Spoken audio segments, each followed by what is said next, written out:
Buenos días, bienvenidos a una nueva edición de los Seminarios Internacionales de Fronteras de la Ciencia de los Materiales. Hoy tenemos con nosotros a un ilustre investigador, Manuel Morcillo Linares, que nos va a hablar sobre un tema que muchas veces se nos escapa, por habitual y por cercano, que es la corrosión atmosférica marina en aceros al carbono. Es algo que nos rodea y que está presente en todas nuestras vidas.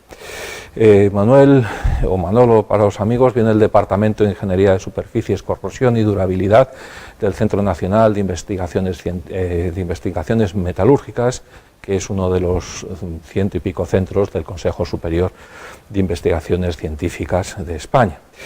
Su vida profesional es muy dilatada, empezó allá por 1974 obteniendo el doctorado en Ciencias Químicas por la Universidad Complutense de Madrid. Desde 1990 pues, empezó su relación con el mundo profesional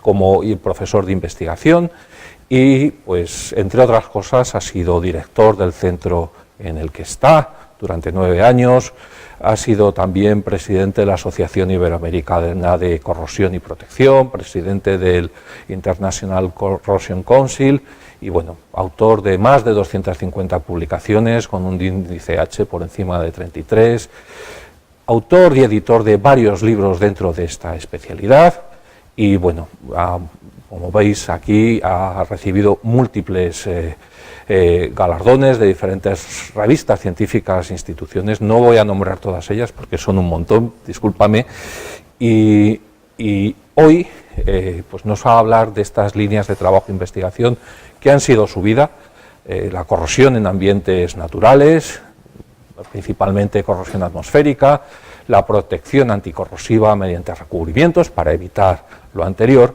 y sobre todo el trabajo en pinturas anticorrosivas. Yo le quería agradecer el que esté hoy especialmente aquí, porque a partir de la semana que viene pues va a dar un pequeño giro su vida, que es continuación y es ley natural, es decir, va a tener más tiempo para descansar, pero estoy convencido de que va a seguir trabajando y haciendo algunas cosas, porque yo creo que las ganas de este oficio de investigador no se nos van a nadie, pero de forma oficial pues acaba su relación científica con el CSIC, digámoslo de otra forma, va a retirarse, va a jubilarse, cosa que se ha ganado muy merecidamente, y por eso le agradezco especialmente que estoy hoy aquí, porque es, si queréis, su última charla, su última conferencia en público, y nos deja este legado de toda una vida de trabajo y grandes creaciones.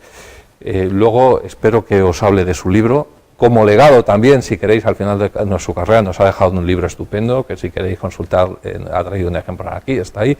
A todos que estéis interesados en este mundo de la corrosión, es un libro singular, muy didáctico y en el cual vais a aprender mucho y que como profesionales del sector os puede ayudar enormemente, porque, ya digo, es una recopilación de muchos años de muy buen hacer y un estupendo trabajo de alta calidad. Hoy nos va a resumir un poco de sus últimas aportaciones, pero que estoy seguro que no van a ser las últimas, que va a seguir activo y va a seguir pensando y dándonos una gran imagen como investigador y un gran valor a este país. Muchísimas gracias, Manolo, el tiempo es tuyo y un placer tenerte con nosotros.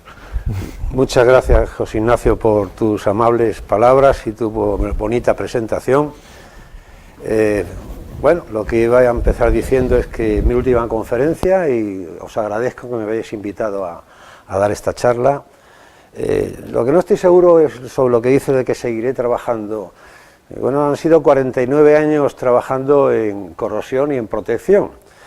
Y bueno, yo creo que llega un momento cuando te jubilas que tienes que decir, bueno, pues es que la vida debe transcurrir también por otras facetas, ¿no? O sea que mi continuidad en la corrosión no lo tengo claro, no obstante, seguiré en contacto con mi grupo y si mi grupo me necesita, ahí estaré, eso no hay duda, pero ahora estamos escribiendo los últimos 2 papers, que Iván, que aquí me acompaña, es uno sobre el aluminio, que no tiene nada que ver con el acero, pero es aluminio también en atmósferas marinas, Jennifer, la verdad es que, como decía antes, podía dar esta conferencia en mi lugar porque va a leer su tesis doctoral sobre este tema dentro de 3 días, es el mismo tema, es el tema del libro, pero de una forma, como tú has dicho, resumida, y bueno, pues ya el tiempo lo dirá, el tiempo lo dirá. Yo creo que también hay que hacer otras cosas, sobre todo que en tu vida te has dedicado con muchísimo entusiasmo a la profesión y a la especialidad, pero que debe haber otras cosas también que no has podido hacer y ahora es el momento, ¿no? El tiempo lo dirá. Bueno, como decías, es un tema importante. Fijaros, sabéis todos que los coches, cuando circulan por ambiente marino, se corroen más, incluso las garantías de los coches, de los automóviles, de los seguros y tal, tienen en cuenta este efecto.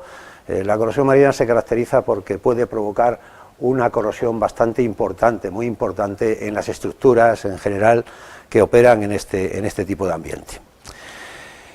Bien. Voy a tratar también de hacerlo, como me ha aconsejado José Ignacio, de una manera que se pueda entender. La verdad es que el basamento teórico sobre esto no es nada complicado, como veréis es bastante sencillo, y aquellos que hayáis estudiado algo de corrosión, pues lo vais a entender muy fácilmente, ¿no? Bien, bueno, lo primero es presentaros a mi grupo de investigación. Como digo, que sin ellos este trabajo poco podría haberse hecho, no se podría haber realizado. Y aquí tenemos a Joaquín Simancas, que se jubiló también hace unos meses, Javier Calero, Iván Díaz, que está aquí con nosotros, Jennifer de Venezuela, Jennifer Pino.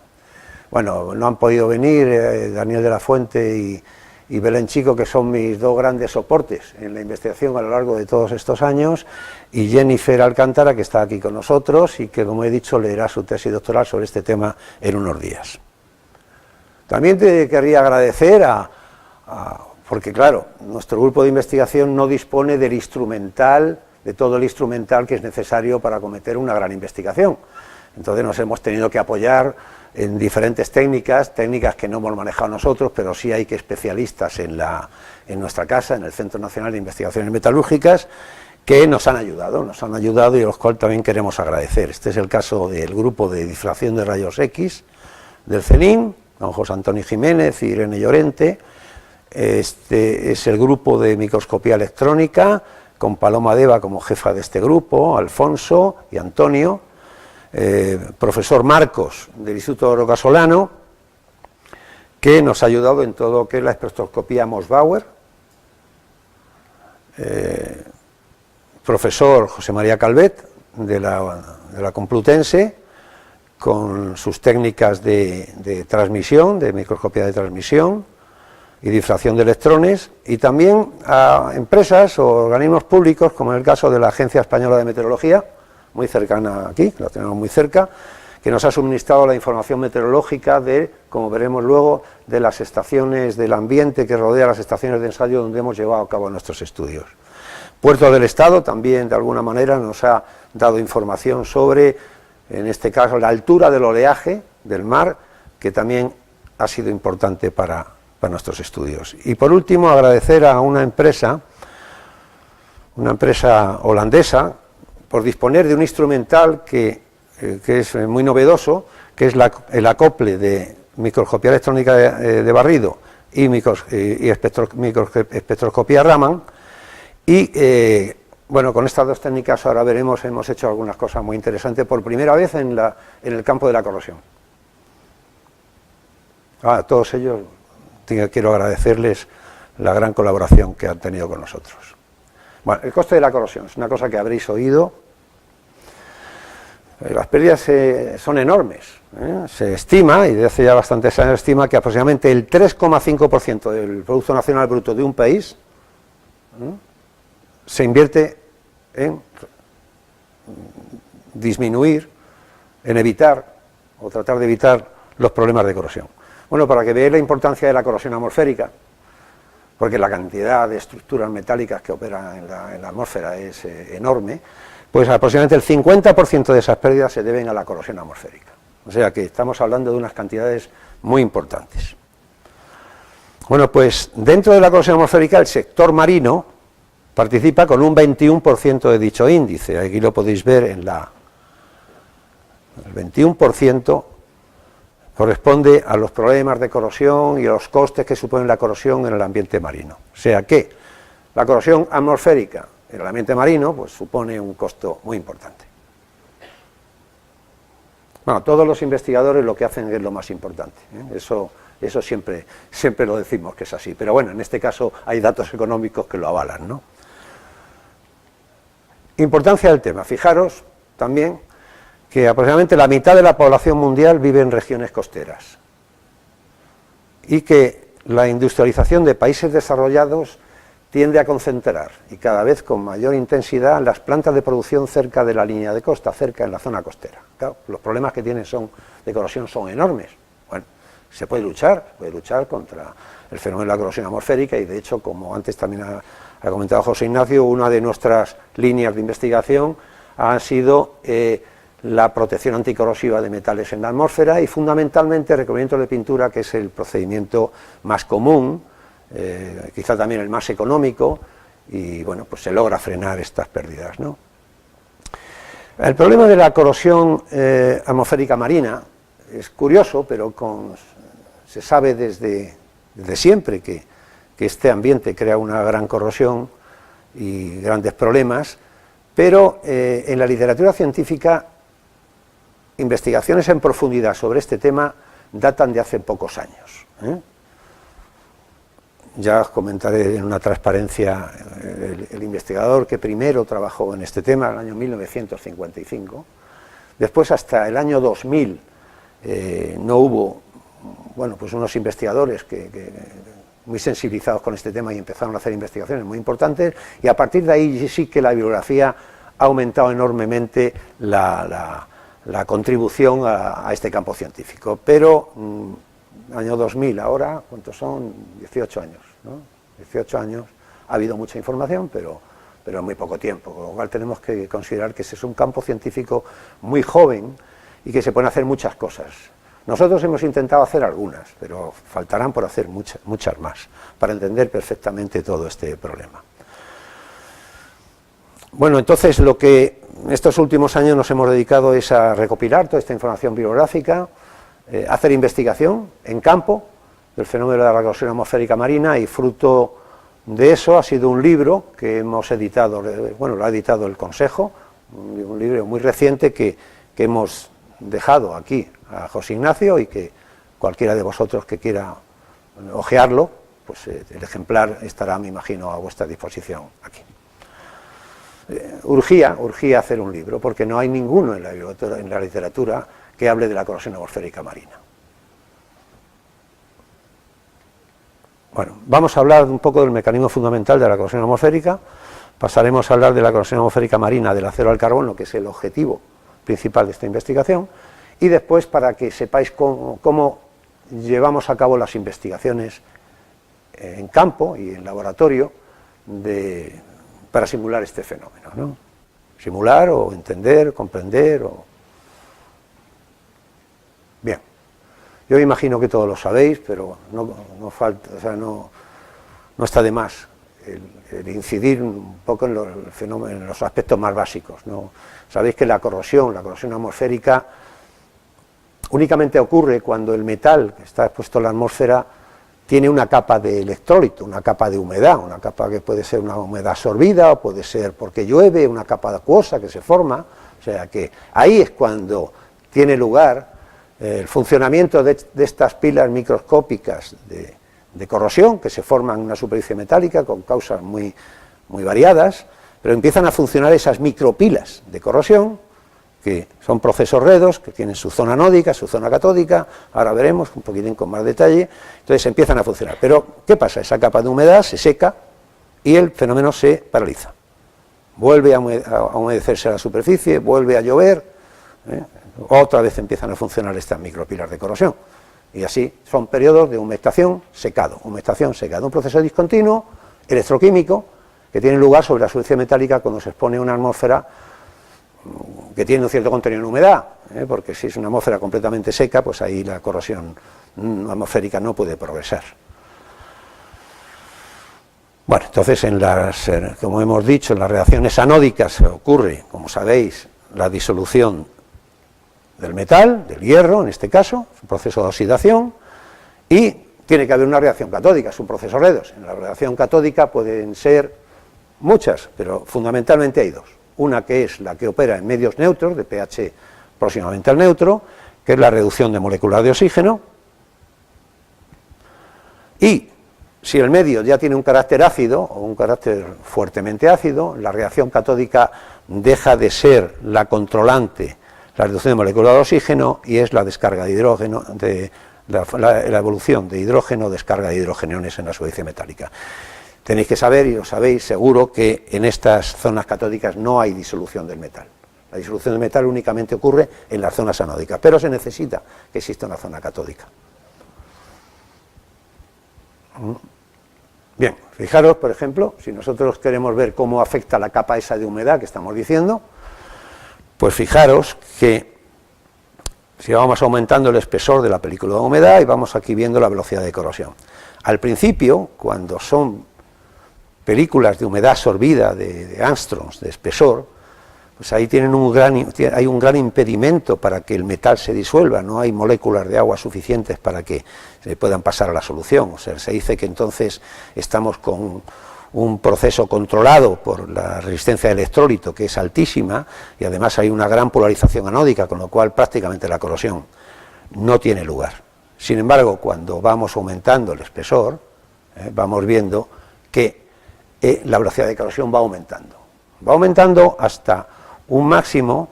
Ya en esta zona deja de haber un control por resistencia y un control anódico, y ya pasa a depender de la llegada del oxígeno a la superficie metálica.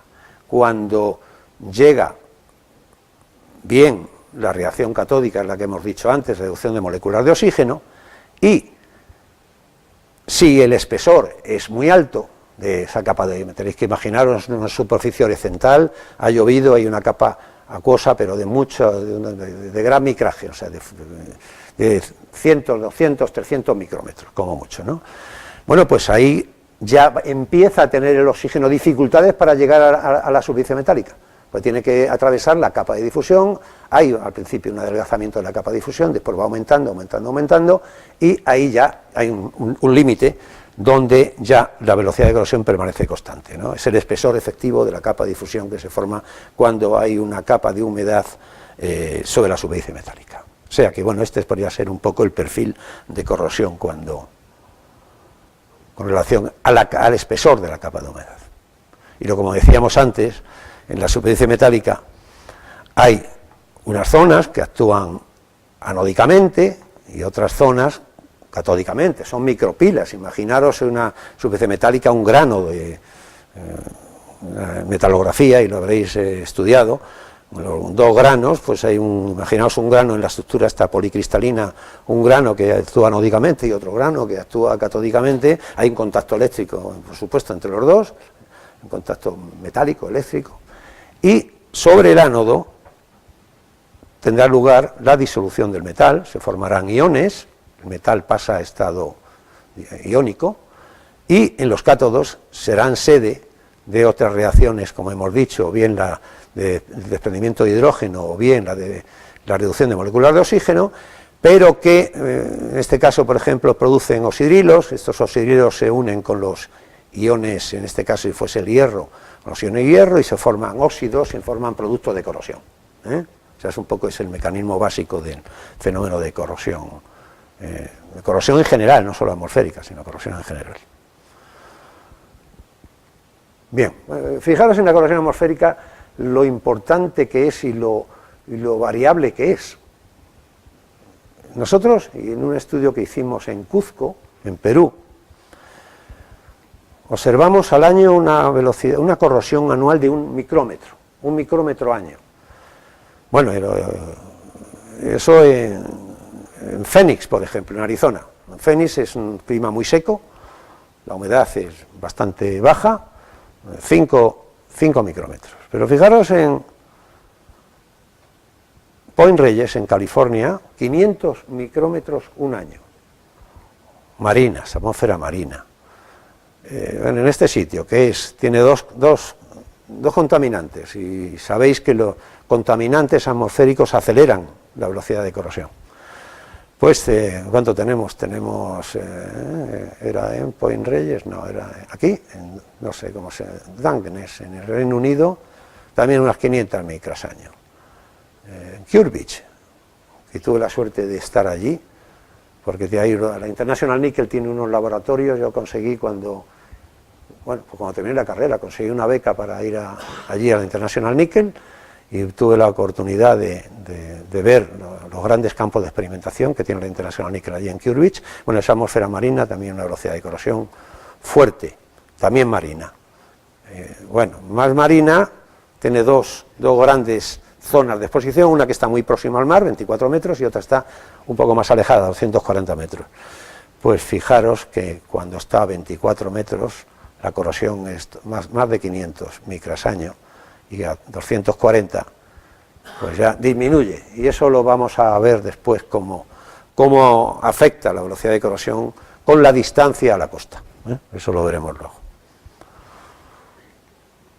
Bueno, pues claro, esta gran variabilidad de la corrosión lo que ha hecho a las sociedades de normalización es plantearse cómo clasificar la corrosividad de las atmósferas, porque puede ser muy variada, ¿no? Y ha habido grandes progresos de la ISO, del International Standard Organization, en cómo clasificar las atmósferas también en función de su corrosividad anual. Y la han clasificado en diferentes niveles: C1, C2, C3, C4, C5 y CX. CX al principio no lo consideraron, pero se observó que había muchos puntos donde la corrosión era superior a 200 micrómetros año, y sacaron este nuevo nivel. CX es una corrosión atmosférica que llaman extrema, pero que ocurre en la corrosión atmosférica marina, de entre 200 y 700 micrómetros. La corrosión del primer año, esto es primer año de exposición. O sea que es un metal que se corroe, eso en laboratorio, ¿cómo lo hacemos? Pues nosotros el metal lo pesamos antes de exponerlo a la atmósfera, y después de un tiempo determinado lo retiramos. El metal, que naturalmente está corroído, tiene su capa de producto de corrosión, pero lo retiramos y en el laboratorio analizamos todo el desgaste que ha tenido ese metal. Lo pesamos y por diferencia de peso la podemos traducir en pérdida de espesor, porque aquí se puede expresar tanto en gramos metro cuadrado año como en micras año, ¿no? En los dos, y calculamos esa velocidad de corrosión. Bueno, entonces, como hemos dicho antes, se forman productos de corrosión. ¿Y qué productos de corrosión se forman sobre el hierro? Pues es un metal muy rico, porque da lugar a muchísimos productos de corrosión. La mayoría de ellos están aquí en esta transparencia, pero son óxidos: la hematita, la maghemita, la magnetita, la ferridrita. Todos estos productos de corrosión son óxidos, diferente composición, diferente fórmula. Y lo que quizás sea todavía más importante son los oxidróxidos. Los oxidróxidos, la goetita, que es el alfa FOH, la caganeíta, el beta, que sobre esto hablaremos mucho a lo largo de esta charla, la lepidocrocita, que es el gamma, y la feroxidita, que es el delta. Bueno, como veréis, son muchísimos, la variedad de productos de corrosión atmosférica es grande. Luego complica el estudio, lo complica enormemente, pero también enriquece mucho la investigación. Fijaros una capa de rumbre, aquí tenemos el sustrato metálico, y después de X tiempo de exposición a la atmósfera, pues se ha formado una capa de productos de corrosión. Esta es la capa de productos de corrosión, pero fijaros en el interior de esa capa de productos de corrosión, formada por estos diferentes productos de corrosión que os he comentado anteriormente, pues tenemos vacíos, tenemos huecos, tenemos agrietamientos, tenemos incluso fases. Aquí se puede apreciar una, que esta es la ferridrita, y tenemos diferentes imperfecciones. No es una capa compacta, perfecta, uniforme, adherente, no, es una capa normalmente que presenta estas imperfecciones. Bueno, entonces nuestra experimentación.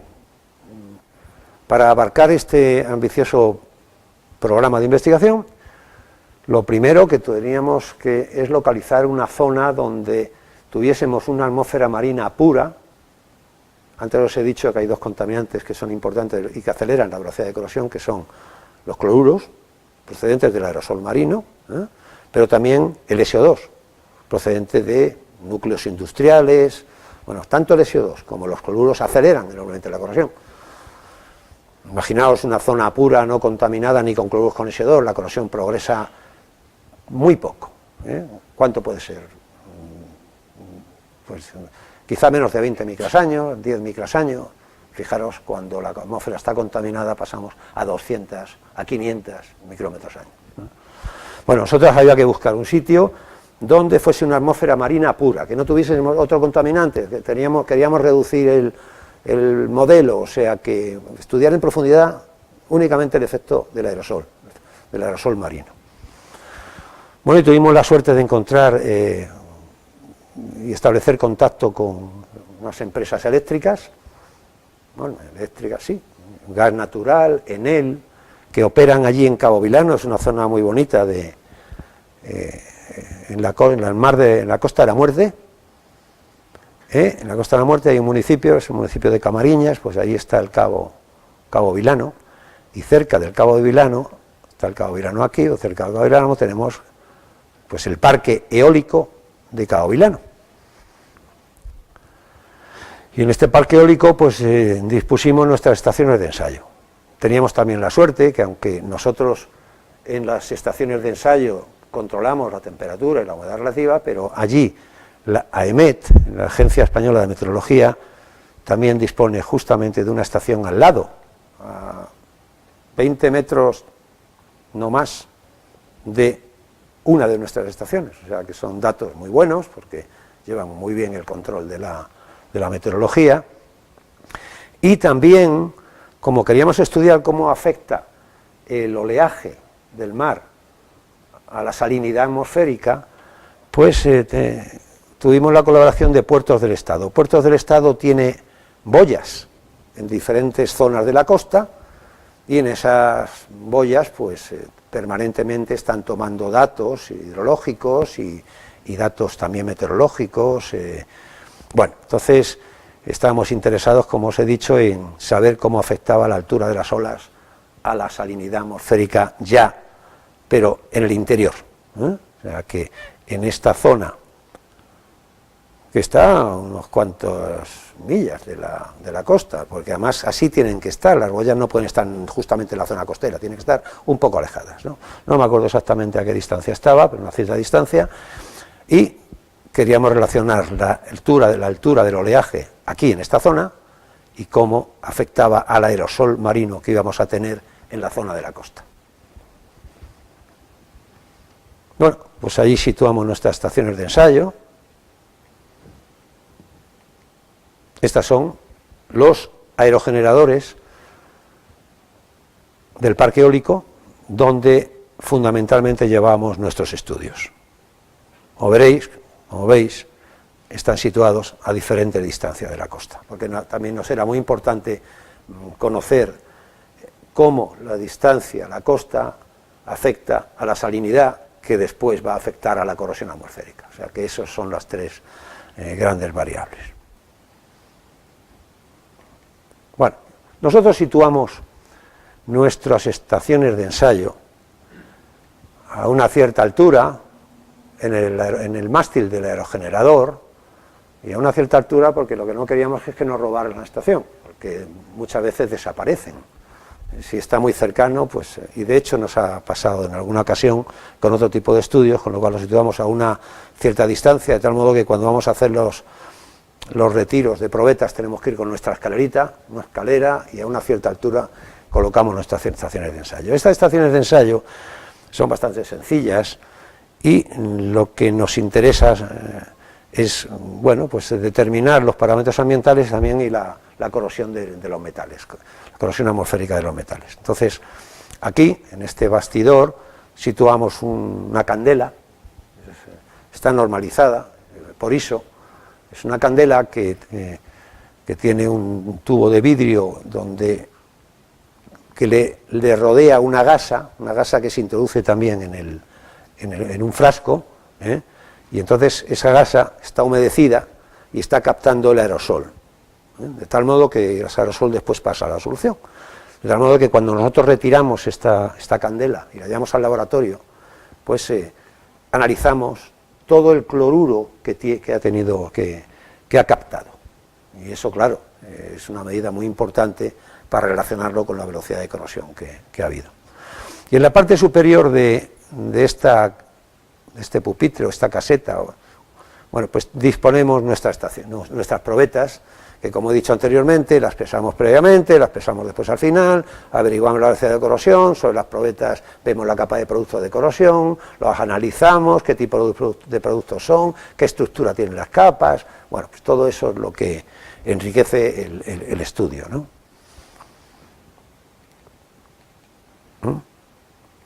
Bien, eso es la candela que os comento. Bueno, también en estas estaciones disponemos de unos sensores, en este caso es un captador pasivo del SO2, y no es que fuese importante el SO2, pero también teníamos que medirlo porque es una atmósfera marina pura y prácticamente el contenido de SO2 es bajísimo, pero que también durante los primeros años determinamos el contenido de SO2 de la atmósfera, para comprobar y confirmar que no nos alejábamos del concepto de marina pura.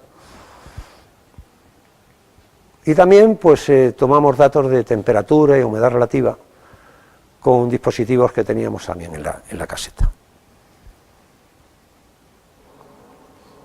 Bueno, entonces, ¿cómo se forma el aerosol marino? Ese aerosol, esto es la famosa escultura de Chillida sobre el peine del viento que está en San Sebastián, en un momento donde hay una gran formación de olas que impactan con la estructura, con el basamento de piedra donde está sustentada esa escultura. Bueno, ahí podéis una fotografía pues, que nos ha gustado mucho, donde ahí se ve claramente la formación de ese aerosol. Y bueno, ese aerosol tenéis que imaginaros que después se transporta hacia el interior de la zona costera. Ahí actúan los vientos, como ahora veremos. Bueno, ¿por qué se forma este aerosol? Bueno, pues sabéis que el agua de mar es muy rica en cloruro sódico. Los porcentajes de catión sodio y de anión cloruro son los más altos, pero también se encuentran otros cationes, como es el magnesio, como es el calcio, a concentraciones ya mucho menores, o bien también el sulfato. El sulfato también tiene. Por eso cuando a veces hemos analizado productos de corrosión y hemos visto, son sulfatos. Sulfatos no es que tenga una contaminación industrial, es el contaminante, no es contaminante, es un componente del agua de mar que también entra a formar parte del aerosol, y bueno, son esos sulfatos. La relación aproximadamente del cloruro a sulfato es de 7. Bueno, entonces, ¿cómo se forma ese aerosol? ¿Cómo se forma ese aerosol, esa nube de cloruro, podríamos decir, de partículas ricas en cloruro, de cloruro que va avanzando hacia el interior por ejemplo, en una zona costera? Bueno, pues tenéis que imaginaros que cuando hay una gran turbulencia del mar, se forman olas, esas olas rompen, y al romperse, debido a esa turbulencia, se forman burbujas de aire que se introducen en el agua de mar, pero que esas burbujas tienden a salir y tienden a llegar a la superficie del agua de mar. Cuando llegan a la superficie del agua de mar, se produce una especie de eclosión, podríamos decir, o sea, que es colapsan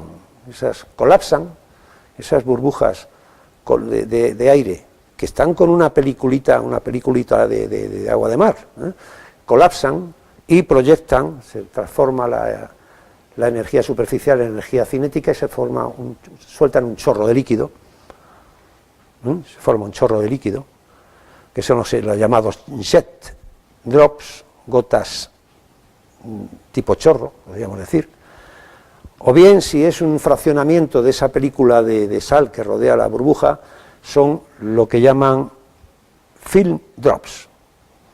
gotas periculares o algo así. Bueno, eso se forma, eso es el origen de la salinidad atmosférica. Entonces se forman esas partículas entonces por la acción del viento son transportadas, en su camino se pueden perder el agua, que tienen agua que les acompaña a las gotas de cloruro sódico, y entonces se quedan como partículas sólidas a disposición del viento y que van, pues de alguna manera, impactando en la vegetación, impactando en una estructura, impactando en cualquier obstáculo que en su camino y ocasionando, en nuestro caso, de la corrosión atmosférica, ocasionando graves problemas. Por ejemplo, ¿cómo afecta la sanidad la altura de las olas? Pues esa es una de las preguntas que nos hicimos. Bueno, pues con los datos que nos dio Puertos del Estado, más los datos de salinidad medidos en una estación de ensayo, en este caso fue la estación más cercana a la costa, pues nosotros vimos que efectivamente, aunque hay una gran dispersión de datos, porque las variables que influyen son muchas, que no, por supuesto la mayoría que no controlamos, pero una muy importante es la salinidad, y vimos cómo aumentaba enormemente, con la altura de las olas aumenta el nivel de salinidad atmosférica que vamos a encontrar y que se va a formar conforme nos adentramos en la zona costera. Como decía, son los vientos, y concretamente los vientos marinos, los que proceden del mar y que van hacia el interior, no los que van del interior al mar. Esos, no es que no nos interesen, es que no afectan a la salinidad en la zona interna, ¿no?, de la costa. Bueno, pues también teníamos interés en ver cómo afectaba la salinidad el recorrido de los vientos marinos. Recorrido o persistencia del viento marino es el producto de la velocidad del viento por el número de un viento marino, por el número de horas que está actuando. Entonces eso es la persistencia, eso es el recorrido del viento marino. Y bueno, pues analizamos en las diferentes orientaciones de los vientos marinos, que son todos estos, analizamos en dos periodos, 2 trimestres de tiempo, estas son las rosas de los vientos, en estos 2 periodos, y vimos los recorridos de las diferentes orientaciones, y vemos cómo de un periodo a otro disminuye notablemente el recorrido de los vientos marinos, mucho en una dirección, que es la dirección noreste, esta azulita, y menos, pero también hay una disminución de las otras direcciones de vientos marinos. Y fijaros la variación de la salinidad. La variación de la salinidad es enorme, del primer periodo al segundo, y está la contribución de la salinidad, la conclusión que sacamos es que la salinidad en esta zona geográfica depende fundamentalmente del recorrido de los vientos marinos en la dirección noreste. No significa que las otras orientaciones también puedan afectar, pero en mucha menor cuantía. Es la dirección noreste la que afecta más a la salinidad que estamos midiendo en ese punto ya de la zona de costa. Esta gráfica no corresponde a nuestros estudios, pero lo que queremos aquí indicar es que hay una velocidad crítica de los vientos marinos a partir de la cual la salinidad aumenta de un modo bárbaro. Y esta es la velocidad media del viento, y fijaros cómo después de unos 3 metros segundo o así, se dispara enormemente la salinidad de la atmósfera. O sea que es muy importante, los vientos marinos, la salinidad, la corrosión, en fin, todas estas cosas están muy relacionadas, la altura de las olas, en fin, todo eso afecta, y es el parámetro que nosotros medimos y que relacionamos con la corrosión. ¿Cómo afecta la distancia de la costa a la salinidad? Bueno, pues en nuestras estaciones de ensayo medimos la salinidad, sabemos la distancia que hay a la costa en una dirección, y fijaros qué es lo que pasa. La salinidad disminuye tremendamente con la distancia de la costa en los primeros 600, 700 metros. Ya en los primeros 300 metros, fijaros la salinidad como ha disminuido. Después ya llega un momento donde parece estabilizarse, ¿no? De tal modo que la conclusión que hay que sacar de aquí es que la acción fuerte del aerosol marino tiene lugar en la inmediata vecindad de la línea de costa, primeros 200 metros, primeros 300 metros, ahí es donde es muy importante. No es que no sea también importante más alejado, pero la salinidad es mucho menor y el efecto es mucho menos acusado. Efectos más acusados de la corrosión atmosférica marina se localizan en una zona cercana a la línea de costa. Bueno, como decíamos al principio, hubo un primer estudio, que todos hacemos referencia a ese estudio, que tiene mucho mérito por ser el primer investigador que se dio cuenta, investigó y vio cómo variaba la corrosión del acero con la salinidad. Fijaros, entonces hay una línea recta, o sea que la corrosión del acero aumenta tremendamente conforme aumenta la salinidad de la atmósfera. Bueno, nosotros después veremos una gráfica donde, que sí, tiene una tendencia lineal, pero él llegó al orden de 1000 miligramos de kilómetro cuadrado día y nosotros a 1000 miligramos de cuadrado día. No tenemos esta información, tenemos una aceleración mayor de la velocidad de corrosión. Pues estos son coordenadas doble logaritmo. Bueno, aquí por ejemplo, vamos a ver que ya es resultados de nuestra investigación.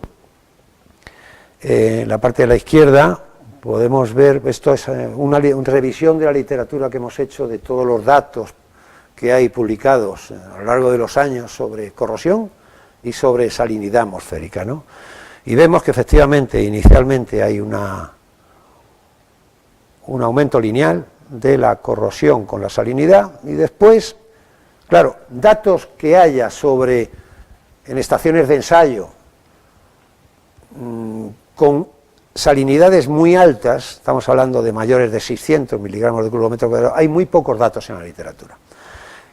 Entonces hay muy pocos datos, hicimos un tratamiento estadístico, hay una gran dispersión de la información, pero cuando llegamos a estas salinidades tan altas, hay una ausencia de información, ausencia de datos, y bueno, parecería, de acuerdo con la literatura, que a lo mejor esta corrosión pues se estabiliza, ¿no? Que no progresa más. En el estudio que estamos hablando, que hemos realizado, nosotros vemos cómo, sí, hay una zona de crecimiento lineal de la corrosión con la salinidad, pero después, a salinidades superiores a 300, la corrosión aumenta exponencialmente. O sea que... Pero claro, son datos los que hemos obtenido, de una manera muy rigurosa, están muy bien contrastados, pero que tendría que haber mayor volumen de información en la literatura científica para comparar nuestros datos con otros puntos, por si las cosas son de un modo diferente. Lo que podemos decir es que la corrosión se acelera enormemente con la salinidad atmosférica y que, bueno, pues llega un momento, es un dato que obtuvimos, donde a una mayor salinidad, pues parece como si disminuyera la corrosión, pero es un dato, entonces el llegar a una conclusión con un dato, pues no es posible. O sea, que hace falta tener más información en este tipo de atmósferas para llegar a conclusiones relevantes. Y nosotros, pues bueno, hemos hecho una contribución, pero tendría que haber otras contribuciones para confirmar nuestros datos. Bueno, vamos a hablar un poco hemos dicho que se forman productos de corrosión, o fases, como también les llamamos, son fases, en este caso fases de herrumbre, diferentes productos de corrosión. Ahora vamos a centrarnos en uno que es donde radica, a nuestro juicio, pues la mayor la mayor causa, o la causa más importante del gran aumento de la corrosión del acero en este tipo de atmósferas, en atmósferas costeras, y es la kaganeita, el beta-FOH. Un producto de corrosión con que, bueno, se conoce desde muchísimos años este producto, pero estudios de corrosión atmosférica, ya con este enfoque hacia la kaganeita, ya son menos estudios y ahí queda mucho camino por andar, y nosotros hemos tratado de contribuir un poquitín a esto, a cómo se forma la kaganeita, en fin, ahora vamos a verlo. Pues yo lo que no sé es cómo voy de tiempo. ¿Cuánto me queda? Pues me tengo que dar prisa. Bien, eso me pasa siempre, que cuando me pongo a hablar...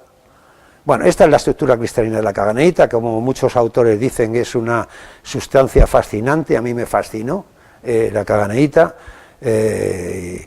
Bueno, no lo conocía, tiene la estructura cristalina de la holandita y se caracteriza porque por cada celda unitaria hay 4 moléculas de FOH, de hidróxido de hierro, pero dispone de un canal interno, es un canal interno, donde ahí se pueden acumular los cloruros, aparte de la humedad.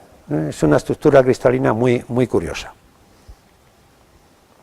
Bueno, nosotros, con datos de la orografía y con datos nuestros, queríamos saber cuáles son las condiciones ambientales para la formación de esta caganeita. Bueno, y vimos que cuando hay dos parámetros que nos indican la formación de esta caganeita, cuándo se forma y su incidencia en la velocidad de corrosión.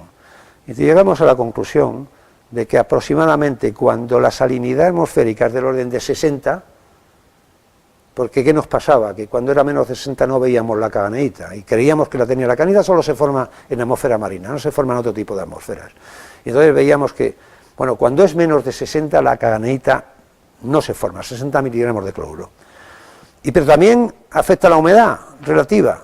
Cuando la humedad relativa es superior, creo que es al 80%, cuando la humedad relativa es superior, entonces sí que tiene lugar. Cuando la humedad relativa es inferior, no se forma la caganeita. Por ejemplo, fijaros en este caso, que es en Arabia Saudí, donde la humedad relativa me parece que es 50, ¿no? Bueno, pues tenemos una gran salinidad, pero en cambio, cuando se forma la caganeita lo ponemos con círculos azules. No se forma caganeita. Tenemos alta salinidad, pero la humedad relativa es baja. Cuando la humedad relativa es superior al 80 y también la salinidad es mayor de 60, entonces es cuando tiene lugar. Y si aumentamos en estas condiciones la salinidad, fijaros cómo se dispara la velocidad de corrosión. Aumenta enormemente la velocidad de corrosión del acero. O sea, la caganeita provoca una corrosión muy acelerada del acero. Y fijaros que la morfología que tiene la caganeita. La caganeita son como tubitos, que tienen un canal interno. Cuando se forman sobre el acero son unos agregados que, vistos a más aumentos, son como estos prismas, como estas varillas, estos cristales. Dejar la cantidad de espacio que dejan entre unos cristales y otros es muy poroso. Eso también retiene la humedad, provoca mayor corrosión. Esa es de las razones por las cuales, aparte de que leía un cloruro famoso, ¿no?, que estará metido dentro de los canales o no. Bueno, eso al principio se creían que eran los cloruros los responsables, los que estaban dentro en el canal, pero sí, son responsables, pero los cloruros, como se vio luego, yo vi unos investigadores, también el cloruro entra a formar parte de la composición del beta FOH, en realidad es beta FOH.Cl, o sea que el cloruro también desplaza a iones hierro en la estructura cristalina del óxido. ¿Ves? Estos son los cristalitos que se forman y que nosotros hemos estudiado por microscopía electrónica de barrido, pero trabajando a muchos aumentos. Muchísimos investigadores anteriormente no trabajan a tantos aumentos y no veían la caganeita. La caganeita estaba ahí, es que hay que trabajar a bastantes aumentos porque esos cristales son del orden de 500 nanómetros, son muy pequeños. Pero si no vas a mucha ampliación, con el microscopio electrónico no los ves. Y esos son los famosos cigarros, ese enjambre que tenemos de cristales. Bueno, pues por microscopía electrónica de transmisión, el profesor Calvet logró aislar uno de estos cristales, y es lo que en la bibliografía siempre se habla de los cigarros, son como cigarros, ¿no? Bueno, y después, con los espectros de alta resolución, pues se confirmó que correspondían a la estructura cristalina de la caganeita. Bueno, nosotros lo que también confirmamos es que se trataba de caganeita porque aplicamos sémico Raman. Y entonces, analizando el espectro Raman, pues lo identificamos, todos estos cristales, como acaganeita. Bueno, El mecanismo de formación de la caganeita. Bueno, tenemos que convenir que hay una gran acumulación de cloruros en este tipo de ambientes, en la superficie metálica, en la capa acosa que se forma, como decíamos al principio, sobre la superficie metálica, se forma cloruro ferroso. Este cloruro ferroso se hidroliza, provoca la formación de ácido clorhídrico, un ambiente ácido, aumenta la velocidad de corrosión, pero es un proceso lento que lleva tiempo y que hay una serie de pasos. En realidad, para formar la caganeita, al principio es el hidroxicloruro ferroso el que se forma, eso pasa a herrumbre verde y al final se forma la caganeita. Bueno, lo que yo quiero indicar aquí es que fijaros en 3 zonas con diferente salinidad, cómo no se forma caganeita. Estos son datos obtenidos por difracción de rayos X, cuando la salinidad es menor de 60, 4, 30, no tenemos acaganeita. Cuando la salinidad ya es más elevado, ya tenemos un porcentaje de acaganeita. ¿Qué es otros productos? La lepidocrocita, la goetita, en fin, la espinela. Espinelas son el concepto que damos la denominación que damos cuando en difracción de rayos X sabéis que no se puede diferenciar la maghemita de la magnetita. En ese caso decimos porque los dos son espinelas, es espinela, pero en realidad es que no sabemos diferenciar si es magnetita o es maghemita. Algo hemos hecho que después comentaremos. Y fijaros también cómo la corrosión aumenta, desde 4 hasta 100 y pico, que no lo leo bien porque estoy en una posición que no leo bien, 665, pues la velocidad de corrosión aumenta de 30 a 240. Fijaros cómo se acelera la corrosión conforme la caganeita es mayor, contenido en la caganeita es mayor. ¿Y qué le pasa a esa caganeita? Bueno, pues esa caganeita además es una sustancia muy activa electroquímicamente, muy activa, con mayor actividad electroquímica y capacidad electroquímica que, por ejemplo, la lepidocrocita. Bueno, pues eso se manifiesta también cuando en una concentración, una salinidad elevada, en los estudios que hemos hecho, una salinidad bastante elevada, fijaros cómo varía con el tiempo los contenidos en lepidocrocita, goetita, caganeita y espinela. Fijaros cómo la caganeita va disminuyendo y cómo la espinela va aumentando. Y eso es porque la caganeita, que es muy activa electroquímicamente, también se reduce con gran velocidad, una reducción electroquímica con alta intensidad. ¿Y a qué se reduce? Pues la caganeita se reduce a magnetita barra maghemita. Nosotros a veces por simplificación decimos que es magnetita, pero muchas veces no sabríamos decir si es magnetita, maghemita o ambas. Las estructuras de esas capas de herrumbre, pues en función de la salinidad varían, a baja salinidad son capas de herrumbre relativamente compactas. Esta es una grieta que se forma por la contracción de la resina en la preparación metalográfica, ¿no? Que también hay microgrietas, que es así, son de la capa de herrumbre, pero estas macrogrietas no son naturales, son artificiales. Pero si vamos aumentando la salinidad atmosférica, vemos que la estructura de esas capas de herrumbre cada vez son más imperfectas. Fijaros en este caso, donde están ya prácticamente desprendidas, grandes porosidades, en fin, gran formación de caganeita en estas zonas, que incluso forman picaduras en el acero base. Pero si seguimos aumentando la salinidad atmosférica, llega un momento donde estas capas de herrumbre se esfolian. Y eso es muy importante porque se esfolian. ¿Qué significa? Se desprenden, pero se queda el acero otra vez, podemos decir más o menos virgen, y empieza a atacarse de nuevo. O sea que tenemos una formación acelerada de corrosión, de productos de corrosión, conforme se van desprendiendo y formando nuevas capas, y eso da origen a una velocidad de corrosión muy altas. Bueno, cuando una capa está consolidada, se ha formado a bajas salinidades atmosféricas, nosotros por microscopía óptica con luz polarizada podemos diferenciar que hay una capa rica en lepidocrocita, esta capa anaranjada, y el resto pues son otros productos de corrosión, mucho goetita y también productos de corrosión amorfos, como decíamos antes, la ferridrita o en fin, otros productos amorfos. En cambio, esta es una capa consolidada, una capa que frena, la corrosión no es muy alta, esta capa impide que los agentes agresivos del medio puedan llegar a la interfase fácilmente, porque se dificulta su entrada a través de la capa.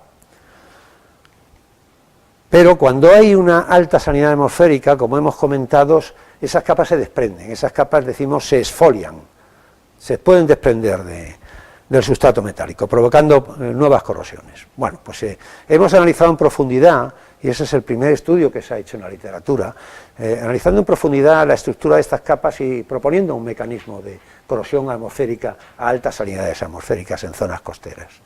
Y hemos visto que esta capa esfoliada que se ha desprendido se compone a su vez, no es una capa homogénea como era la que se formaba a bajas salinidades, es una capa heterogénea que tiene una serie de estratos que hemos denominado, esta es la herrumbre, la capa de herrumbre más externa, esta es una capa de herrumbre compacta, esta es una capa de herrumbre inconsistente, fácil a veces darles nombres, inconsistente, esta es otra capa compacta, que tiene un color metálico, un gris metálico, y esta es la capa que denominamos la capa más interna de herrumbre. O sea que fijaros que tenemos 1, 2, 3, 4 subcapas de herrumbre que se forman en este.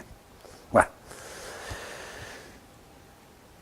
Y eso lo hemos reproducido en el laboratorio, a base de periodos de humectación secado, con cortos tiempos de humectación, alta salinidad de la solución salina, porque en el laboratorio lo hemos hecho con periodos de humectación secado, pero donde el acero, la chapa de acero, se sumerge en una solución salina, después sale, ya no está sumergida, es emersión. En emersión hay una lámpara de infrarrojo donde hacen una evaporación rápida de esa capa de humedad, que cuando sale del baño tiene esa capa de humedad, se seca, vuelve a introducirse, o sea, periodos de humectación secado cortos, rápidos. Bueno, pues logramos perfectamente simular la formación de estas capas que llamamos esfoliadas, o capas que se forman a altas salinidades atmosféricas. Bien. Bueno, y en esta interfase acero-herrumbre pues hemos visto cosas muy curiosas, hemos visto cómo se forma la magnetita, son como unos donuts que llamamos, o discos, y alrededor de esos discos de magnetita se forman estas formaciones esponjosas de acaganeíta, que es fácil y las podéis identificar, esos cristalitos que antes decíamos.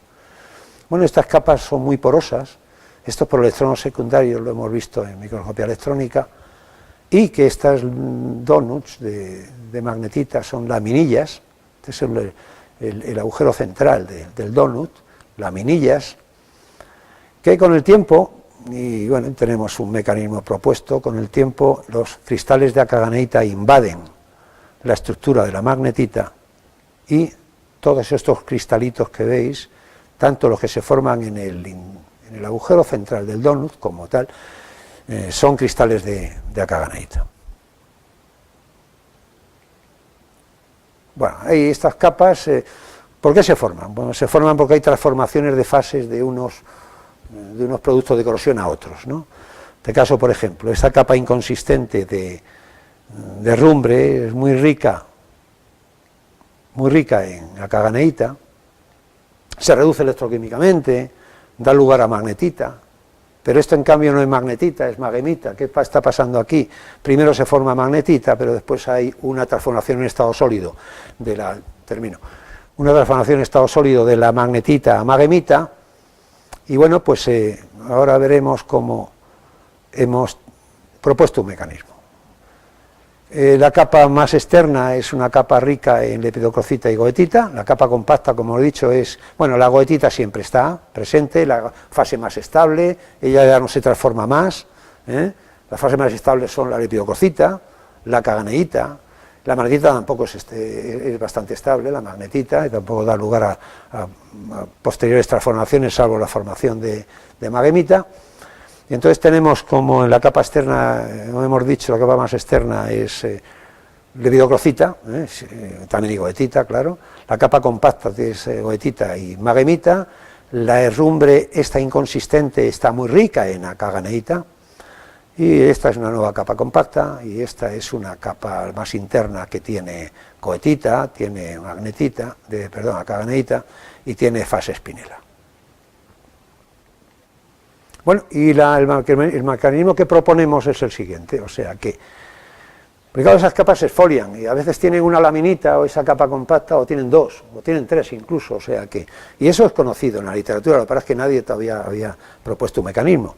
Entonces tenemos que convenir con que el acero, cuando se expone a la atmósfera, sufre unos periodos, unos ciclos de humectación-secado, y da lugar a la formación de unas capas de herrumbre, hay unas transformaciones de fase. Primero se forma la lepidocrocita, la lepidocrocita se transforma en goetita. También, dependiendo de la salinidad, se puede formar algo en la interfase, algo de acaganeita y de magnetita, pero concentraciones muy bajas. Las concentraciones son más altas conforme la salinidad atmosférica es mayor. Se localiza preferentemente en estas situaciones, estamos hablando en estas situaciones a bajas salinidades atmosféricas, se localiza internamente. Bueno, también se puede localizar, y en algún caso lo hemos detectado, en la capa más externa, porque los iones hierro van a migrar a través de toda la capa de herrumbre y si ahí puede interaccionar con el cloruro, y bueno, y hay alguna investigación que también en alguna hemos colaborado, donde sí también se aparece la formación de acaganeita en la superficie, pero son en situaciones donde la salinidad tampoco es que sea muy elevada. Cuando la salinidad es muy elevada, el gran porcentaje de magnetita y de acaganeita está en la interfase. Nosotros veíamos y con Jennifer queríamos ver, porque vimos un donut, vimos la formación de una magnetita, fuimos a Bilbao, para ver si detectaban la acaganeita, y únicamente una vez se llegó a detectar en la superficie de la herrumbre. Claro, es que la localización de la magnetita y de la acaganeita no es en la superficie, está sobre todo en la intercara, y ahí por observación de la superficie, por el SEM, no vemos.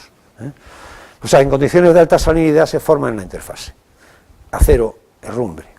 Y ahí ya entonces también donde actúan los ciclos de humectación segada, que continuamos, es donde con los mecanismos que hemos dicho anteriormente da lugar a la formación de acaganeita, la acaganeita muy activa electroquímicamente, después se reduce y se forma magnetita y se empiezan a formar estos estratos. La capa compacta o la capa así de herrumbre compacta se forma a partir de la herrumbre inconsistente, que es básicamente acaganeita. La acaganeita va a dar lugar a la capa compacta. Ya en la capa más interna, ahí esto está mal, aparte de la goetita y de la espinela, también aquí en esta capa más interna, como hemos dicho, está muy rica en acaganeita. Entonces, ¿pero por qué aparecen dos láminas? ¿Por qué aparecen dos capas compactas? Bueno, nosotros, esto es un tema que se tiene que estudiar todavía más, y bueno, habrá investigadores que profundicen más en este tema, pero nosotros pensamos, por la observación de las probetas cuando las hemos retirado, o incluso lo que yo siempre dominamos, la famosa probeta de Iván, que está aquí con nosotros, donde un día me dio una chapa y me dijo: Manolo, esto no sé si te interesa o no te interesa. Bueno, esa chapa, el analizar esa chapa, que estaba prácticamente abandonada, pues supuso avanzar mucho en todas estas cosas, porque era una chapa que se había formado y se había exfoliado, pero nosotros la teníamos encima del acero sin atacar, entonces pudimos analizar y llegar a todas estas cosas, ¿no? Nosotros pensamos que un periodo de extremo secado, cuando tenemos esta estructura de capas, imaginaos que solo tenemos una capa compacta de herrumbre y tenemos la herrumbre más interna, pero hay un periodo de extremo secado, se paraliza el proceso de corrosión y hasta que no haya un nuevo periodo de humectación no vuelve a formarse, y puede ser que esa capa compacta quede ahí y haya una zona intermedia o no, porque la zona inconsistente, si se ha consumido totalmente transformándose a magnetita, pues nos desaparecería la capa esta de herrumbre inconsistente rica en acaganeita, pero muchas veces la vemos, significa que no ha habido una transformación completa. ¿Y por qué no ha habido una transformación completa? Porque ha llegado un periodo de extremo secado donde ahí se ha congelado el proceso. Y ahí tenemos las dos capas. Siguen los periodos de secado, pero ya es como si empezase un nuevo ciclo que da lugar a la formación de otra capa rica en acaganeita que se transforma en una capa de magnetita o capa compacta, y así pues explicaría por qué aparecen diferentes subcapas de herrumbre. Bueno, este es una propuesta, es un mecanismo que proponemos y que está abierto a debate y bueno, pues a mejoras, por supuesto, Bueno, y esto, como he dicho al principio, ha dado origen a un libro que hemos publicado y que tenéis aquí a vuestra disposición. Y muchas gracias por vuestra atención. Bueno, quizá antes, para terminar, que no es menor el tema, y es que ese libro no lo he hecho yo, gracias, pero no, ese libro lo ha hecho todo el grupo nuestro de Corrosión. Aquí tenéis a Joaquín Simancas, a Belén, a Jennifer, a Daniel de la Fuente y a Iván Díaz. Y bueno, tuvimos el honor de que Emilio Lora, presidente del Consejo Superior de Investigaciones Científicas, hiciese el prólogo del libro, y en la presentación que hicimos hace unos meses en el CENIN vino la actual presidenta bueno, también fue Ignacio allí a esa presentación. Y muchas gracias por su atención.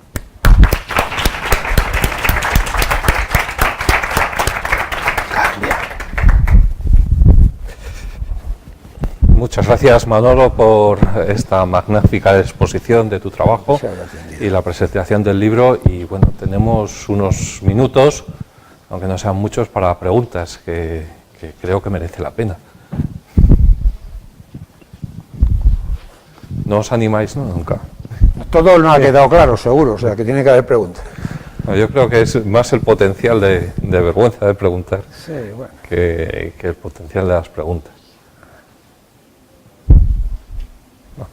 Bueno, yo creo que es una pregunta reiterativa, pero para que vean la importancia de esto, ¿cómo cuánto podría ahorrar un país con una buena protección de todos sus elementos sometidos a este tipo de corrosión? Bueno, pues es una pregunta interesante, es una pregunta que ya se hicieron pues un comité inglés hace muchos años, el famoso informe HOAR. Es el primer estudio riguroso que se hizo con muchísimas encuestas a diferentes tipos de industrias y organismos de la administración y tal, donde nosotros también hicimos en España una pequeña encuesta, pero no mucho menos del alcance que tuvieron los ingleses, donde querían evaluar los costos de la corrosión. Y entonces, bueno, con información que tenían, diferentes tipos de industria, petroquímica, química, marina, llegaron a establecer, como he puesto en una transparencia, la distribución de esos costos de corrosión. Pero la conclusión más relevante al final de ese estudio es que es lo curioso y que es lo que, claro, lo que llama la atención, que un 25% de esos costes, que ya está bien, porque es el 3,5% del Producto Nacional Bruto, imaginaos los costos que supone, pues un 25% de esos costes se podrían haber evitado en aquella época, cuando se hizo ese informe, solamente con aplicar los conocimientos que se tenían en ese momento de lo que es la corrosión, de cómo luchar contra ella, cuándo aplicar el recubrimiento, de qué tipo de recubrimiento, en fin, todo eso. 25% de esos costes. ¿Y cuál era la razón por la que no se aplicaban? Por la gran ignorancia que se tiene en las empresas. En la encuesta que nosotros hacíamos, preguntábamos, ¿cuál es el método de protección que ustedes utilizan para luchar contra la corrosión? Dice, la sustitución del material.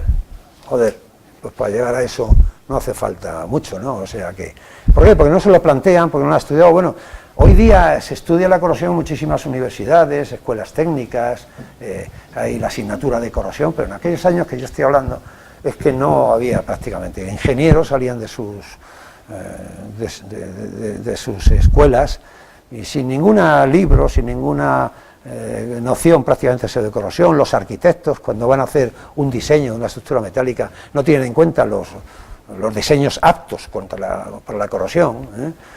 Bueno, hoy día la situación ha cambiado, o sea, yo creo que ese 25% habrá disminuido, pero a veces las cosas son inevitables, o sea que protegemos por pintura, sí, protegemos por pintura, retrasaremos el fenómeno, pues ya sabes la famosa frase bíblica que polvo eres y en polvo te vas a convertir. Pues lo mismo, el metal se forma a partir del óxido, pero tarde o temprano se va a formar óxido. Termodinámicamente es así. Entonces, pues, pero se puede frenar ese tránsito, ¿no? ¿Cómo se frena? Pues mayor conocimiento, mayores estudios, mayores investigaciones y sobre todo mayor aplicación. Por ejemplo, un curso como una jornada, una charla, pues todo esto vale porque la gente se va metiendo estos conceptos y a la hora de decir, joder, pues yo tengo un problema de corrosión, pues yo creo que lo que me explicó un señor que ya se retiraba sobre la corrosión atmosférica y tal, pues no, eso es bueno. Eso es bueno, no decir, pues sustituyo el material. Pues claro, eso lo podemos hacer todos, pero eso no es luchar científicamente o técnicamente contra eso. No sé si más o menos te he contestado. Más que de sobra.